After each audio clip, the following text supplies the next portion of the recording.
안녕하세요. 오늘 먼지 아빠의 질의응답은 부부의 권태기를 어떻게 벗어날 수 있을까요? 입니다. 질문입니다.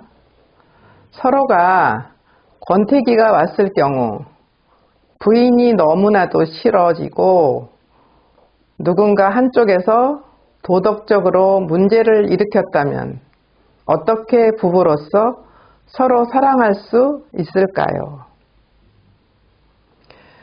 간단하고 짧은 질문이지만 하늘이 무너져 내리는 것 같은 큰 사건이고 결코 그냥 흘려버릴 수 없는 중요한 질문입니다.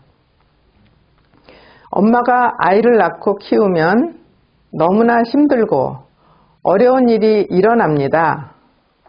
그 아이가 어느 정도 나이가 차서 자기 앞가림을 할 나이가 되면 엄마는 가슴을 쓸어내리게 되고 여유가 조금 생깁니다. 엄마가 아이를 키우고 성장 과정을 지켜보면서 힘이 들기는 하지만 권태기가 찾아올까요? 엄마의 나이가 많아지고 자식 키우는 것이 힘이 들어서 넌더리가 난다고 하기도 하지만 자식 키우면서 권태기가 찾아왔다고 호소하시는 사례를 만난 적이 없습니다. 부모는 자식에 대한 책임감 때문에 식지 않는 사랑, 끊임없는 보살핌을 잃지 않습니다. 엄마는 임신, 출산을 통해 큰 고통과 시련의 시기를 견뎌내면서 모성애를 갖게 되고 아빠는 자식을 먹여 살리고 보살피면서 부성애가 성숙됩니다.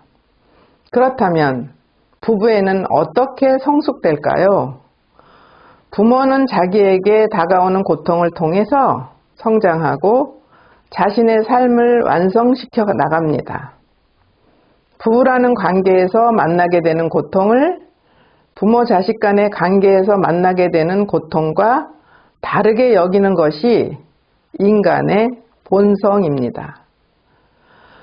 부모는 자식에게 사랑받으려는 권리를 포기할 수 있습니다.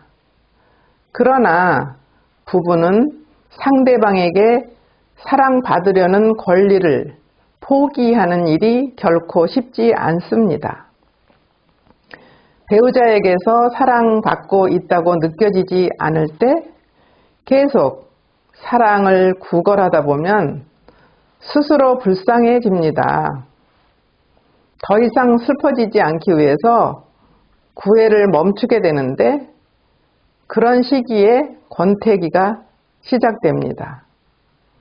사랑받기를 포기하지 않아야 합니다.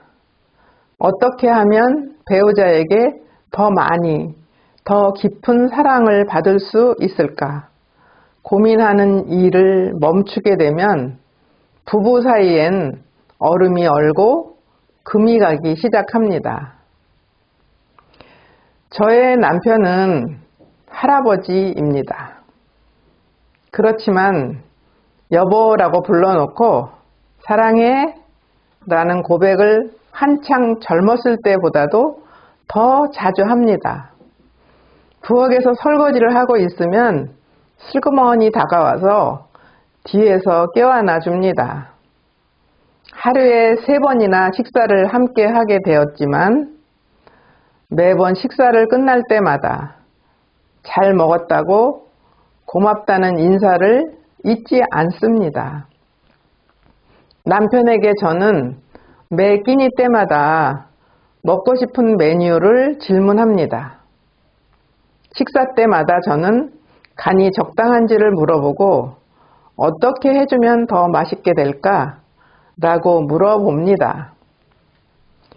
입는 옷이 불편하지 않는지, 색상이 마음에 드는지, 하루를 지내면서 혹시라도 불편한 시간이 없는지 물어보고 편안하게 하고 싶은 일을 할 수 있도록 열심히 배려합니다.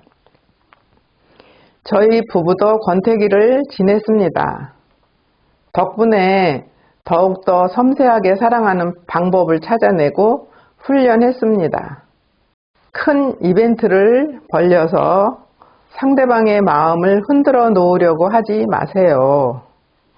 매일 매 순간 내가 어떻게 행동하면 나의 배우자가 기뻐할까? 쉬지 말고 성실하게 고민을 계속 하시기를 제안합니다.